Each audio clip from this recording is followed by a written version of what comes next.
एक जंगल में एक तोता अपने दो बच्चों के साथ रहता था। उसका जीवन खुशी खुशी बीत रहा था।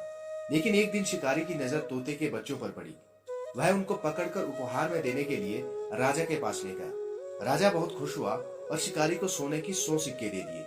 देखते ही देखते महल में तोते सबके आकर्षण का केंद्र बन गए। उन्हें सोने के पिंजरे में रखा गया। उन्हें खाने के लिए कई तरह के फल दिए जाते थे। उनको राजमहल का ऐशो आराम बहुत रास आ रहा था। मगर एक दिन उसी शिकारी ने राजा को एक काला बंदर उपहार में दिया। अब काला बंदर राजमहल में सबका चहेता बन गया। दोनों तोते अपेक्षित महसूस करने लगे। यह देखकर छोटा तोता बड़े तोते से बोला, भाई, इस काले बंदर ने हमारी सारी खुशियां छीन ली है। अब हमारी ओर कोई ध्यान नहीं देता। तो बड़ा तोता बोलता है, कुछ भी स्थायी नहीं रहता मेरे भाई।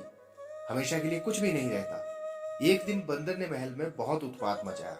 राजा को जब बंदर की हरकत का पता चला तो उसने उसे जंगल में छोड़ने के आदेश दे दिए। उस दिन के बाद से तोते फिर से महल में सबके दुलारे बन गए। छोटा तोता बड़े तोते से खुश होकर बोला, हमारे दिन फिर से वापस आ गए हैं। बड़ा तोता उसे समझाते हुए बोला, यह बात याद रखना कि समय कभी एक जैसा नहीं रहता। इसलिए जब चीजें मन के मुताबिक ना हो तो दुखी नहीं होना चाहिए, बल्कि सही वक्त का इंतजार करना चाहिए। कोई भी चीज यहाँ पर स्थायी नहीं रहती, ना दुख ना सुख। इसलिए मुश्किल समय में धैर्य रखना चाहिए।